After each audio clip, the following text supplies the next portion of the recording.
Okay. Uh, and now let me share my screen so you can see the important stuff. Okay, so welcome everybody. We're going to be continuing from last week's class.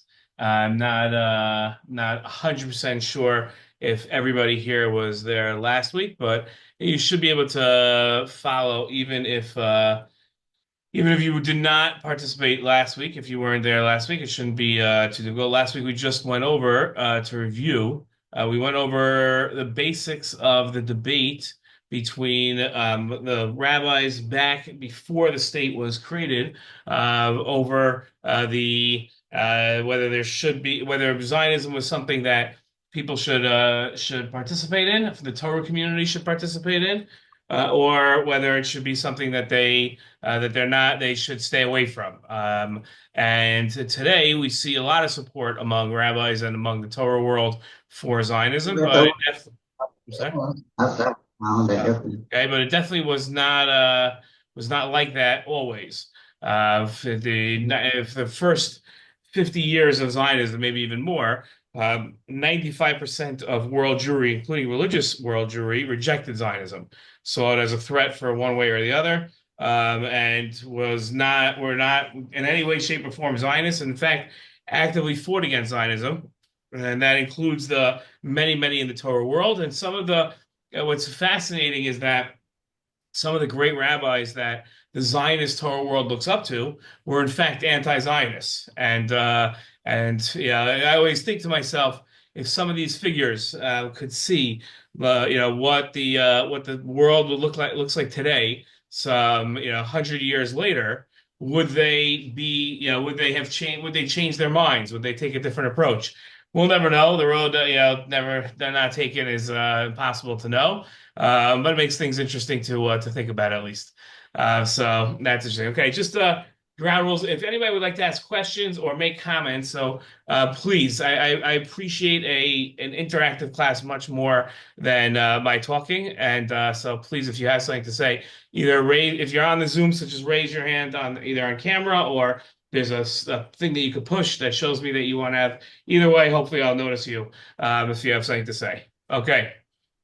So let's move forward here. Now I want to apologize. Last week I talked about how Zoom changed their settings, and I'm still getting somewhat used to the new way that Zoom does things. So I'm gonna hopefully you just saw the slide change.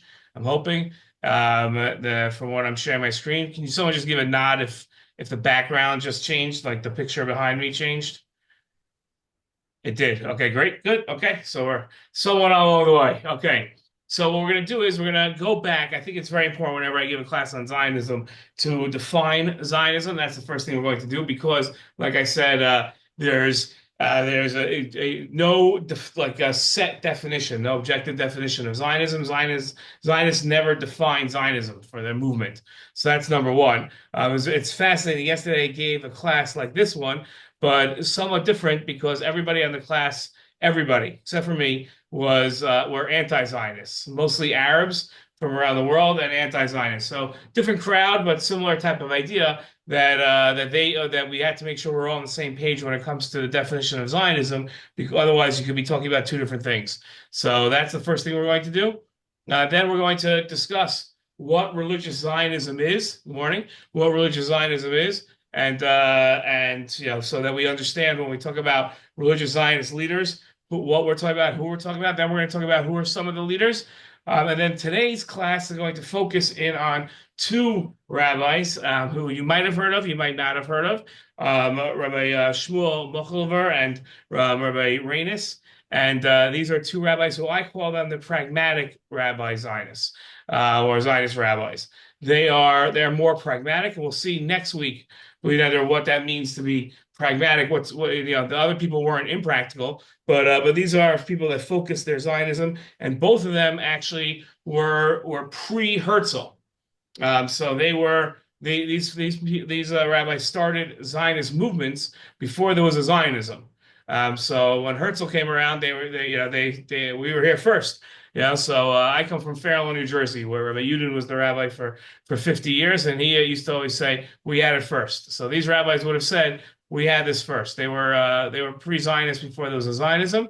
Then we'll talk about see some Torah where they came from, and then we'll sum up by talking about pragmatic religious Zionism. So that's where we'll be going on our trip today of learning.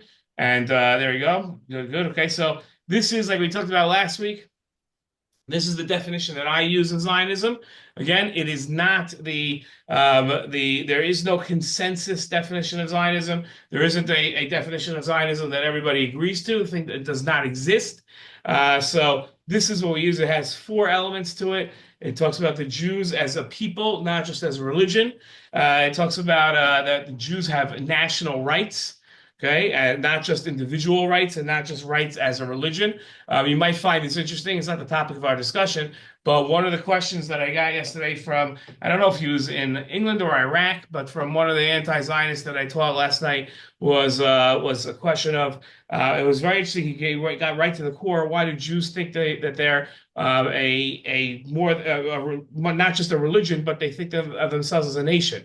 Christians don't think that way. Muslims don't think that way. Hindus don't think that way.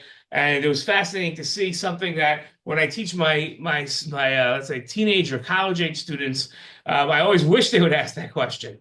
Yeah, I wish they would have the self-awareness to realize what we were saying. So it's fascinating to see an anti-Zionist focus in on that. But that's one of the idea that we have rights as a people. That's the second element.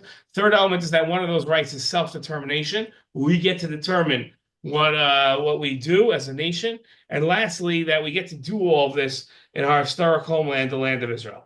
That's the definition that we're going to be using of Zionism. So now I'm going to ask you a question. If this is, and I'd love to hear your participation here, but there are no wrong answers, so don't be shy here. But what would you say now is religious Zionism? As I'm asking you, so now so when you chip in, raise your hand, scream out, whatever you like. But what's religious Zionism? Well, would be based on someone who is observant and they understand that Judaism, without being connected to Israel, is really a difficult situation. Okay. Okay. So okay. Because there are mitzvot that you can only do in Israel among the 620 or whatever. So most of the mitzvahs you can do outside of Israel, but some cannot be done except in Israel. I'm reading right now David Friedman's book, One Jewish People. Right. So yes, Good book. yeah, good book. Yeah. Yeah. Well, yeah.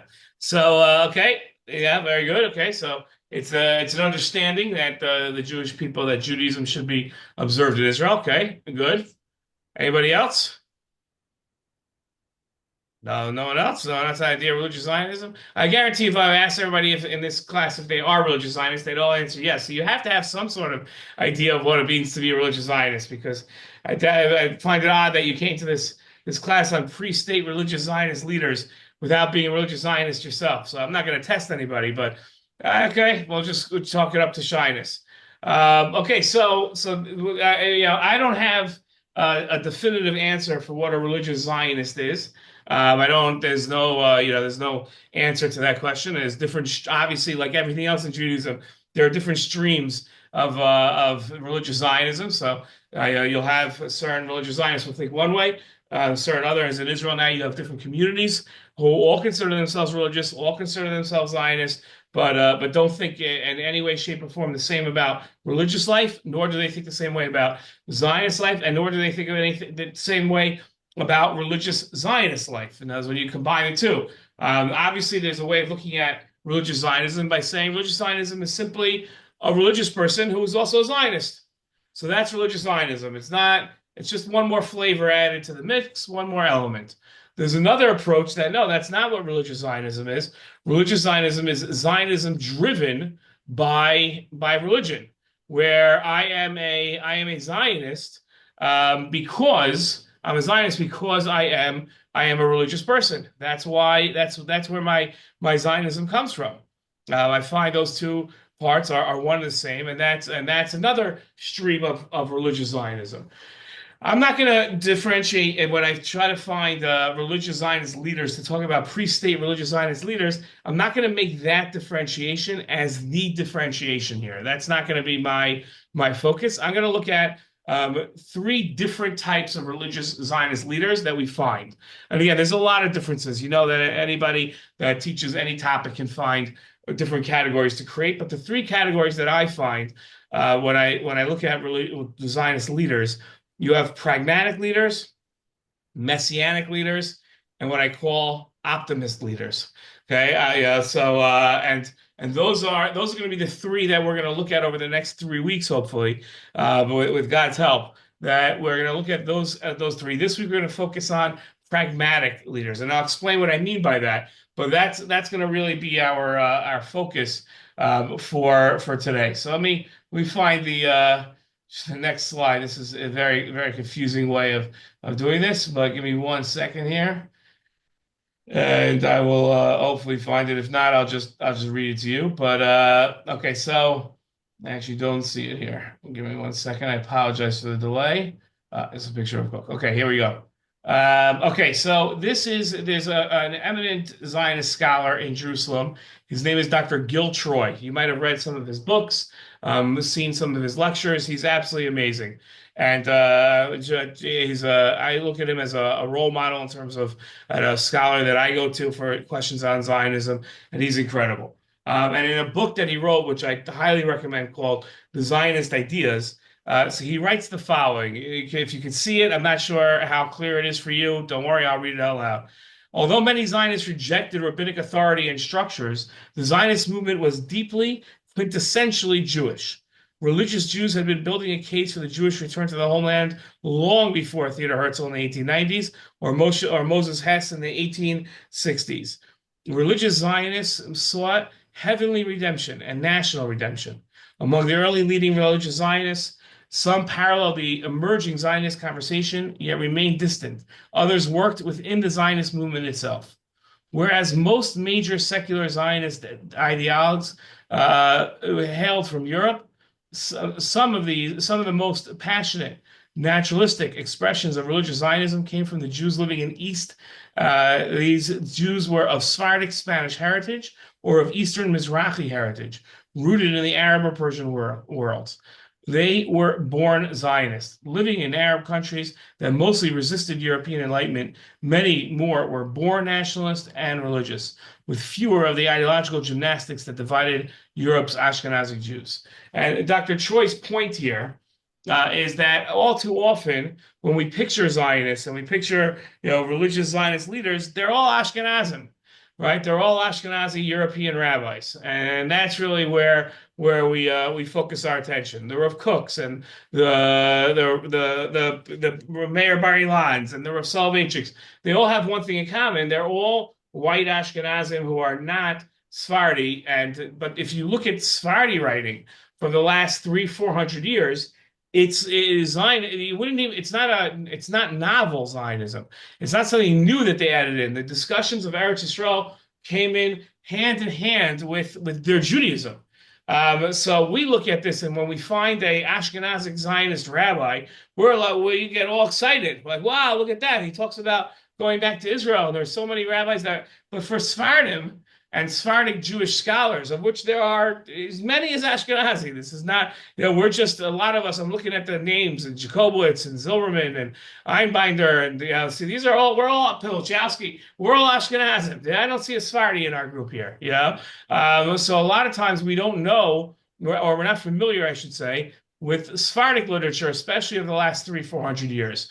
But Sephardic literature trying to explain to a Sephardi about religious Sephardi about Zionism and telling him like this is something new would be the equivalent of coming to you and saying, there's this thing, it's called chicken soup. We have it on Friday night. You should try it. You'd be like, what do you mean? I've been eating chicken soup on Friday night. My family's been doing this for hundreds of years. Chicken soup is who we are. That's who we are as Jews. That's what Eretz Yisrael is to Sephardim. So when we talk about the great religious leaders of pre-state Israel. And we talk about who the Zionist rabbis are, and we find them like diamonds in the rough, and say like, wow, how special it is we find them. We have to be cognizant of the fact that half of world Jewry was all about Zionism. They were all about the idea of returning to Eretz Israel, and they were prevented, a lot of them, because of governments that wouldn't let them leave. Iraqi Jews and Iranian Jews, these were not Jews that could just pick up and travel across the desert and come to Israel. This wasn't it wasn't a possibility for them. So that's the what Dr. Troy is bringing up in these two paragraphs. This idea of, let's have, as Ashkenazim, a little humility here to recognize the fact that when we talk about great Sephardic Zionist rabbis, and if we would have a section here, or class on Sephardim, we would just essentially just list everybody. There would be, it would just be every Sephardic rabbi that ever existed. We would just put on our list. Ashkenazim, it's a little more rare. And the two rabbis that we're going to focus on in this class are Rabbi Mochlover, who's really, like we're talking about early and mid 1800s, and he formed the Chovei Tzion movement, which is a famous religious Zionist movement, okay, or Zionist movement, and he saw the idea of moving back to Israel on a political basis, not just, okay, let's all make Aliyah, right? The Vilna Gaon students in the 1700s moved to Israel. The Baal Shem Tov students moved after them. They weren't coming as political settlers to come to the land. They were coming not as a way of building a state, but they were coming more as, okay, we should all live in Israel. In the 1800s, you start seeing nationalist movements all around the world for the first time. And therefore, the Jews who are always thinking we should go back to Eretz Yisrael. After all, we mention in our tefillos all the time, and we end Yom Kippur, and we end the Pesach Seder with next year in Jerusalem. So now they were thinking, not just of moving back, not just of starting, communities in Israel, but even more, starting political settlement in Israel. Let's create a state. If the French have a state and the Germans have a state, and soon the Lebanese are going to get a state, so there's no reason why the Jews shouldn't have a political state as well. This is very novel. You don't find, if you take a survey of Jewish literature, especially rabbinic literature from, let's say we'll randomly choose the 1300s to the 1600s, you're not going to find anybody talking about moving back to Eretz Yisrael as a political idea, to create a government, a Jewish government to control Israel. That was something that people thought only in messianic eras would happen. So this really begins in the 1800s, this notion of we could have a political state. And that now, when you have rabbis thinking about this, they were the first ones. It wasn't Herzl wasn't the first one that thought this way, but rabbis thinking this way, part and parcel of that government was going to be religion. They weren't looking at this as a democracy as we know it in the state of Israel today. They were looking at this as it was going to be a religious entity. Okay. Nobody has any questions? Nothing? I can't take these classes where I'm just talking. Okay. So no comments, no nothing. Okay. And maybe I should start saying things that are offensive a little. Like that get a rise out of people. Okay, so I don't know. Okay, so another rabbi. This is my Zionist rabbi. Again, I never met him. He passed away 100 years before I was born, but well, maybe not that much. Maybe it's 50 years before I was born. But I'll be honest with you. There's when the winemaker came before Paro after he was released from jail, and he wanted to suggest to him that his dream should be interpreted by Yosef. He says he starts off by saying, "My sins I'm going to mention to you before I begin." And he goes into how he was the winemaker, he's thrown into jail, but now he came out of jail. So I'm going to my sins I'm going to mention to you now. So for many years, I didn't consider myself a Zionist. Again, I lived here in Israel. I'm coming to you from Israel. I was very supportive of organizations like AIPAC. I've been a member of AIPAC for over 20 years. And but if you'd ask me if I was a Zionist, I would say no, because I didn't find any Zionist leader, whether now or in the past, that really spoke the same priorities and the same values that I had. I didn't find it. When I found Rabbi Rainis's writings, that was the first time I said, "This is my guy. This is who I'm. This we're hundreds of years away from each other. We're students together." Um, and uh, and I really have so much appreciation for his approach to Zionism, his approach to Torah, his approach to Judaism is something I really appreciate. So I'm happy to share some of his writings today that hopefully we'll get to do. Okay, so the first thing we're going to look at is this is Rabbi Mohover. We're going to look at him first. Let me open up the slide here. Okay, so just right. Just to read a little about him together. Let me make this slide a little bigger so you can see it.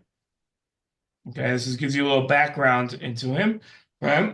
It says religious Zionism, not mere traditional piety about the Holy Land, but a conscious blending of orthodoxy in religion with modern Jewish nationalism, was an important, albeit minority stream of Zionist thought. Rabbi Samuel Mochlover, the seminal figure in its development, helped launch pre-Herzlian Russian Zionism, the Chivat Zion movement, and lived long enough to announce his adherence to Herzl. Right? So the refugee crisis following the pogroms in 1881 mobilized Mochlover, attending a conference of Jewish leaders in Lemberg, the capital of Galicia. He suggested without effect that the refugees be diverted to Palestine. This was, go to Palestine. That's a crazy notion, right? Nobody goes to Palestine. But this is his idea. On this journey, Mochlover also visited Warsaw, where he organized the city's first Chivat Zion chapter.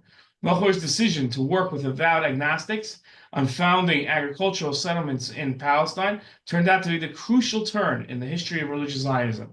It determined its future as an organized party, often caught between ultra-Orthodox contempt and secular neglect. Okay, so that's who Mochlover was, right? Again, this is for you and I sitting here looking at him. He just looks like any other modern Orthodox rabbi that lived, right? Okay, so he got along with secular people. That's no big deal. But in truth, that was a huge move at that time, right? That was most rabbis, if they came into contact with non-religious Jews, that was seen as pasnish. You didn't do that, right? You didn't get together with non-religious Jews. Those people are a danger to the community. But he saw that we have one similar goal. To that is the settlement of Eretz Israel and the return of the Jewish people to Eretz Israel, and he viewed this as a worthwhile goal. And we have to get people to Israel. And if we're going to do that, and we're gonna need to partner with all types of Jews, even Jews we don't necessarily feel comfortable with usually in our life, then that's what we're gonna have to do. That is what we should do. So that's his viewpoint. And again, this was this was a novel approach. Okay, I'm pausing for a question here. I'm hoping for some sort of question. Okay, let's go on to see what some of the things that he actually said in his lifetime. Okay, whoop, that was too big. Okay, so he spoke at the first Zionist conference. Okay, this was in 1897 in Basel, Switzerland. We're well familiar. And he got up and he said, all sons of Zion must be completely convinced and must believe with a perfect faith that the resettlement of our country, i.e., the purchase of land and the building of houses, the planting of orchards, and the cultivation of the soil, is one of the fundamental commandments of the Torah. Some of our ancient sages even said that it is equivalent to the whole law, for it is the foundation of the existence of our people. So he's, in essence, giving a shear, right? That's what he's doing. And he's saying the same way that somebody might say, listen, we've all got to be careful about the laws of Shabbat, and we've all got to be careful about the laws of kashrut. Pesach is coming up. We have to clean our houses. We have to make sure we've got matzah. And he's saying one of the things we have to do is we have to settle Eretz Yisrael. Right? That's one of the mitzvahs of the Torah, and we have to go ahead and do that. And not only that, he says this is one of the fundamental mitzvahs of the Torah. This isn't just one of the 613 mitzvahs. This is a fundamental mitzvah of the Torah, and it's been neglected for too long. Right? It would be very strange for us to approach. If you just imagine having a conversation with a Catholic or with a Muslim and telling them that one of the most fundamental mitzvahs that we have in the Torah, we've essentially been neglecting as a people for 1900 years. They look at you and say, oh, well, then you should do it, like this seems strange, right? Imagine if we didn't do the mitzvah of Pesach for 1900 years, right? People would like we couldn't imagine such a thing. But that's what the sitting and living in Israel. That's how Rabbi Machover looked at it. He's sitting in Europe and he says that we have to do this mitzvah, and therefore we can't just this isn't something you can just go out and buy a pair of tefillin or buy a set of candelabra for Shabbos candles. This requires a little more, and it requires a national organization and a national movement to get this done. And not only does it require a national movement, but it requires a political upheaval around the world. The world has to come to the recognition that Jews are not just a religion, but they are a nation and therefore deserve a nation. That's what this requires. That's big thinking, right? That is big thinking. We haven't had a novel idea like this in Judaism since Zionism. It's been 150 years since we've had a novel idea of this scale. If you just think about what they were trying to accomplish and what they set out to accomplish was essentially a redefinition of what it meant to be a Jew, in the late 1800s, early 1900s. That's what they were doing, and for rabbis to get up at that time, a rabbi's job, it was different than what a rabbi's job today is. Today, a rabbi's job, at least for sure in America, is a rabbi, he's a therapist, he's a program director, he's a counselor, right? Rabbis have different hats they have to be putting on all the time. Back then, a rabbi did not have those hats. A rabbi had one hat. He answered questions. He brought him your chicken when you had a question of whether the chicken was kosher. He told you whether the chicken was kosher or wasn't kosher, and that was the rabbi's job. There was no, he didn't put on, we're going to have Saturday nights, mother-daughter learning. There were no bat mitzvah classes in the middle of Poland in the shtetl, right? These things didn't happen. There was nothing like this. So for him to suggest, not just communal life, but we're talking about the start of a political movement, this was, a truly, truly novel and revolutionary idea. Still no questions. Okay. I don't know if there is a sign that I'm a great teacher or you're not. I don't know. Okay. Let's go. We'll go on here. Let's talk about my favorite Zionist rabbi, who is Rabbi Reines. Okay. Now you should know all throughout Israel, in almost every single city, there are streets named after Rabbi Reines. So this is somebody who's recognized. I don't know if you've heard of him before, but if you haven't, you should know that this is a very, very well-known name in the Zionist world. So you can see that he lived in the 1839 to 1915, and he started what we all know as Mizrahi, right? So some of you might have grown up in Mizrahi youth groups like B'nai Akiva, or sent your kids to B'nai Akiva type things, and grandkids and great-grandkids might be involved. But this is he starts Mizrahi. Mizrahi's a flourishing organization still today. And Rabbi Reines took Rabbi Machover's mission. Okay, he took it further, mainstreaming religious Jews within the formal Zionist movement. Reines was born in Karlin, Poland in 1839 to a father who decades earlier had moved to Tzvat, only to see Arab riots destroy his livelihood. A star student at the Volozhin Yeshiva, and then at Shuk, I think it's pronounced, in 1883, Reines became the rabbi in Lida, Lithuania, present-day Belarus. A principled iconoclast, he fought to have secular studies incorporated into the local yeshiva. I don't know if any of us can appreciate that the type of thinking that would be required to involve secular learning in a yeshiva. Keep in mind, it's about 100 years later, more than 100, 150 years later, and there's still yeshivas resistant to bringing in secular studies. Yeah, there was no YU back then. Despite inheriting a deep love of Zion, Reines studied the Zionist movement carefully before concluding that it's the duty and obligation of every Jew to join. He then attended the Zionist Congress. In 1902, he helped found the Mizrahi movement, which viewed Torah as the center of Zionism, right? So he saw Zionism as the given, but then realized that you really have to bring Torah into this, right? That's what the Torah really has to be brought into Zionism more than then Zionism has to be brought into Torah. So that was his main view. Let's see some of the things that he wrote. Okay, these are important things that he wrote.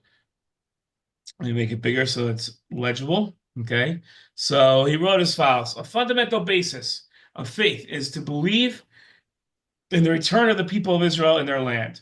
We cannot forge a unique people that will forever be dispersed and scattered among the nations without a land of their own. Nationalism, then, is the central foundation of Jewish faith. I want to just repeat that line.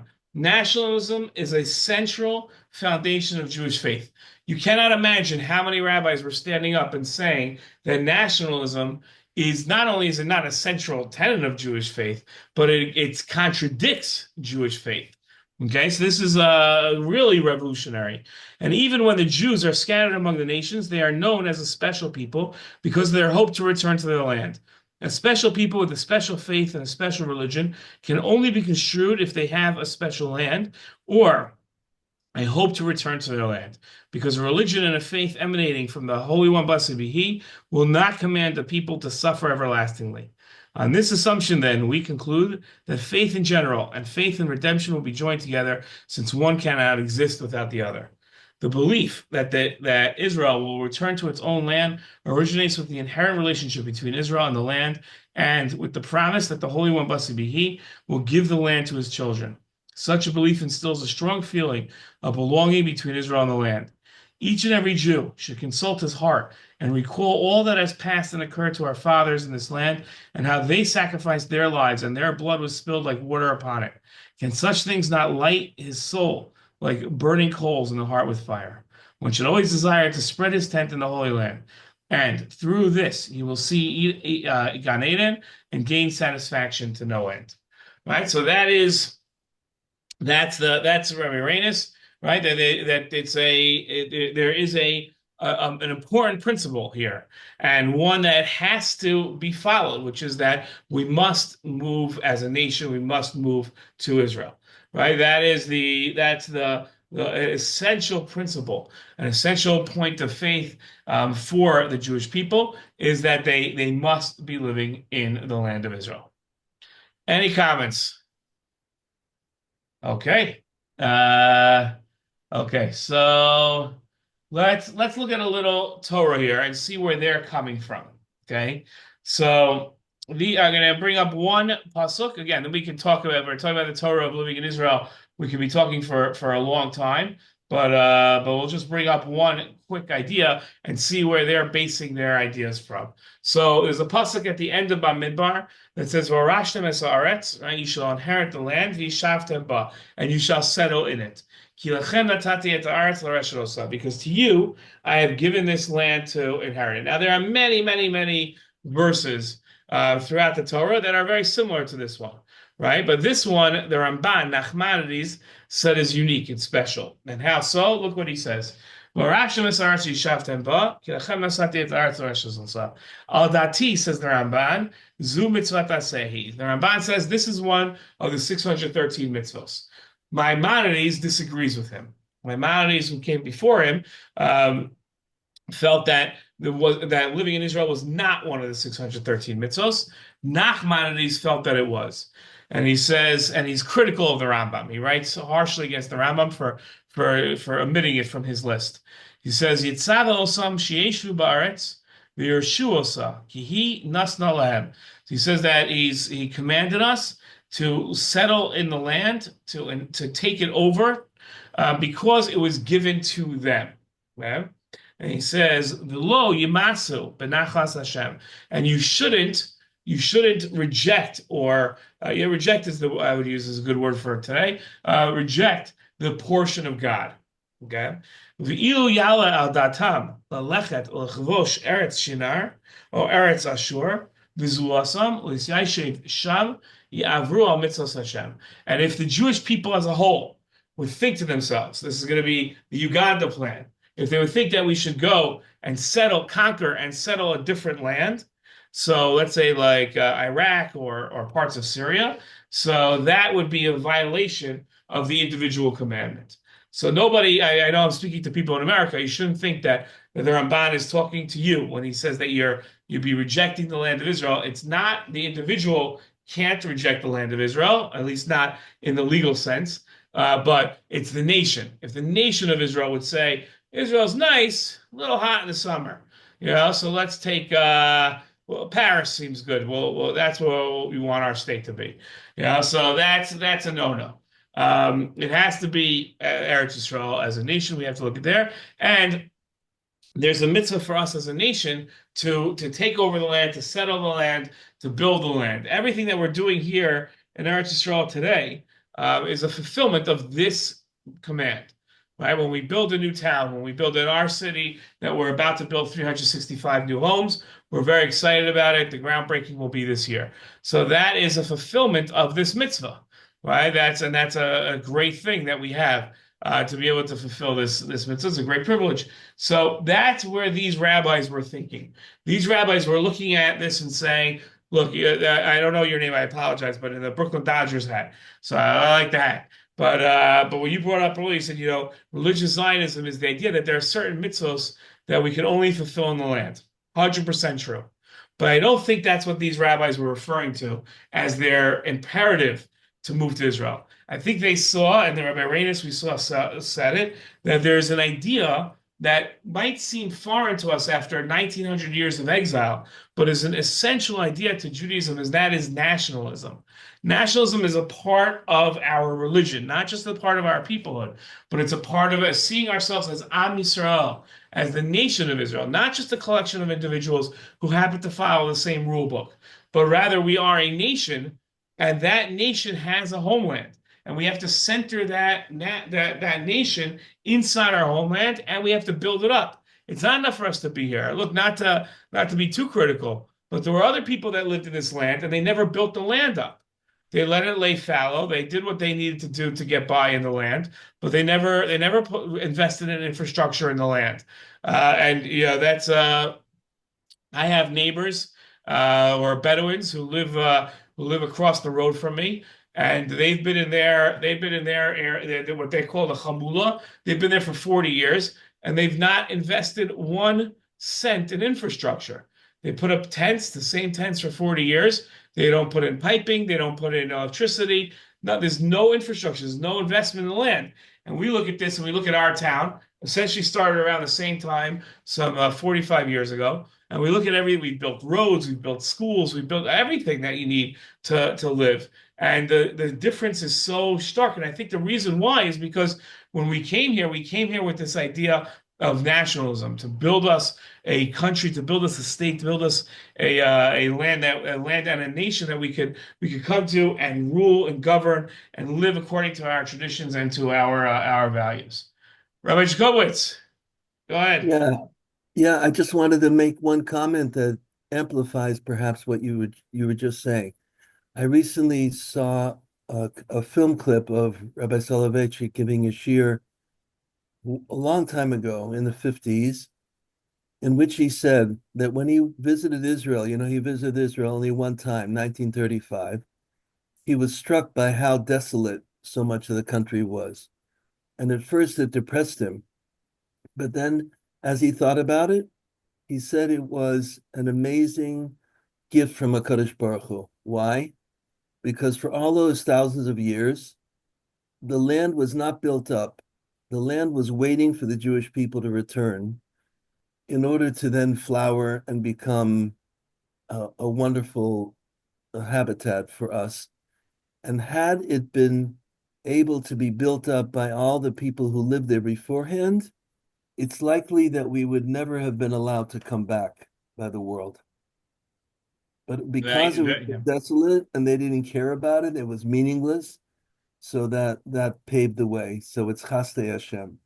I would go. Can I take it a step further than Rabbi Soloveitchik? Saying that when we bring visitors to our town, and you're all invited, we'd love to show you our town. It's right 20 minutes from Yerushalayim. But when they come to our town, we tell a story about how when we first founded our town, it was in 1977. So we first founded our town. So they went. There's a Department of Agriculture in Israel. And when you start a town, you go to the Department of Agriculture and you say, we need trees, we need things to plant, So they said, okay, we live in the desert. So he said, you live in the desert, so we're going to give you cacti. So the representative from our town who went, so he said, cacti. He said, it says in the Torah that when the Jewish people move back to the land of Israel, everything's going to grow. That's not cacti. Give us fruit trees. So he said, you're out of your mind. The fruit trees don't grow in the desert. So he said, that's not what God said. God said it's all going to grow. You got to give us everything. So, the guy said, listen, if you really believe this, plant the Tanakh, plant your Bible, and see what grows. You know, so we decided as a town. Again, I was just born, so I had nothing to do with this. But the leaders of our town, the founders of our town, decided that they were going to go and invest their own money and plant. When you drive into Mitzvah Yericho, where I live today, there's a big sign that says a beautiful mural that's Mitzvah Yericho, and behind it are pomegranate and apple trees, which are the hardest trees to plant in the desert. Everybody, everybody here, I'm gonna start crying because it's so emotional to me, but everything grows in our town. I have tangerines or clementina and lemons in my front yard. Every fruit tree here grows, and it's the middle of the desert. And you look at our town, and right across the highway, you've all been on this highway. It's the highway you drive down to the Dead Sea on. Right across the highway are our neighbors who are not of our people, and they have no trees, nothing. They can't grow anything, and it is so obvious what Rabbi Jacobowitz is talking about how the land prospers and it grows from our efforts. We just see it with our own eyes. We see it 100% with our own eyes, and it's beautiful. It's absolutely beautiful. It's stunning. And I think that Rabbi Soloveitchik, obviously, I'm not one to judge Rabbi Soloveitchik's words. And he's 100% correct. In terms of there's such a difference. You know, everybody likes to quote Mark Twain about how desolate the land was, and now we've invested because we care so much about this land. But what I think that what Rabbi Reines and Rabbi Mochover were teaching is it's not just that we care so much about the land, but because we see the land as part of who we are as a nation, because we see that, so therefore we spend so much effort on this land. So I think that is that's a very important point, and I appreciate the fact that you brought it up. Anybody else has anything? We'd love to hear from other people as well. I'm not sure if I mentioned that yet, but for sure. So that is the idea. Okay. Yes. Just as one point I wanted to point out, just for a little bit of humor. The one Israeli who's on our program this morning, Tova, she cracked up when you said this statement that they had gotten about planting the Tanakh. I think she recognizes that's Israeli humor. Yeah. Yeah. I think that's a joke that crosses all borders. Everybody can understand, but 100%, yes. That was and we did not plant any Tanakhs, but yeah, so we have to go to the store and buy our Tanakhs, but the fruit is free. Okay, so let's talk about pragmatic religious Zionism and what this means. Okay, so I read from this slide. It says, despite the attempt to paint the religious Zionist camp as a messianic movement, in reality, religious Zionism has always included a pragmatic component. Pragmatic religious Zionists tend to be more inclined to accept modernity, secular studies, the changing status of women, etc., and to see the establishment of Israel, first of all, as a means of securing Jewish survival. That's a professor, Shmuel Sandler wrote that. And that's what I mean by pragmatic religious Zionism. Next week, we're going to look at messianic religious Zionism. I don't mean like Christians believing in Jesus. Talk about like our own people. And the idea of Reshit Smicha Gulatenu, that this is the beginning of the redemption process. But if you look through Rabbi Reines' writings and Rabbi Mochover's writings, they don't anchor their Zionism in a sense of redemption or a sense of Geula, or a sense of Mashiach or anything of that nature. Instead, they look at this as very pragmatic. We have a mitzvah to live in Israel. We have a mitzvah to settle the land of Israel. We need to go do that. It's time. And irrespective, to them, I don't know. Again, I haven't read every word they've written, but I think it would be, from what I have seen, I think they would be surprised to see this other stream of Zionism that focuses so much on the redemption. What we're going to see in the next class, Bli Neder, where they put so much emphasis on the state of Israel and Zionism as being the step in the process of redemption. These rabbis look at things much differently. They see this as a pragmatic way of taking the next step in what Jews need. Now, I'm gonna do something. This might get everybody thinking here, get people upset here. So I'm gonna my next slide is somewhat a little more controversial. It's a Boca rabbi. I don't know if you know. I used to live in Boca. I used to be one of the rabbis at Boca Raton Synagogue, many years ago. So I was happy to and honored to work with Rabbi Goldberg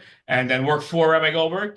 And these are his words. He has an article I suggest that everybody read. Is Aliyah all or nothing? And he makes an argument that Aliyah is not all or nothing. That it's not just that you can either live here or you don't live here, but rather there are steps. And he writes there are legitimate reasons not to make Aliyah at the moment, but there are no legitimate reasons to not be struggling and wrestling with when, not if, to move oneself and one's family to Israel permanently.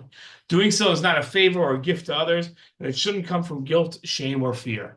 The idea of moving and living in Israel as something of a pragmatic step, as something to think about, not again about mitzvos, about settling the land, about nationalism, and not about a messianic step, not about Gula or anything of that we're so used to hearing in a post-Rav Kook era.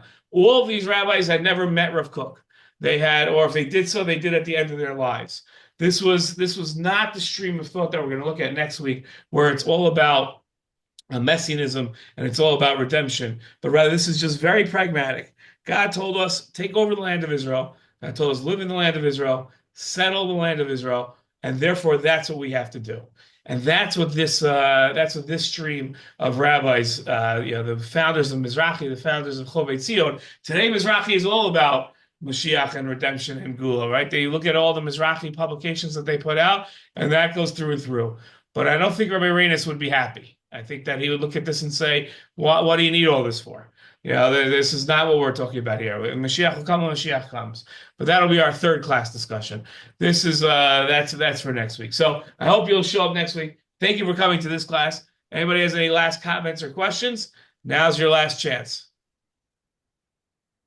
You're welcome. I can see you, Tova, mouthing thank you. I see it. So, you're welcome. And okay, I guess that's all. Have a very good week, everybody. I hope to see you next week. Thank you very much. By the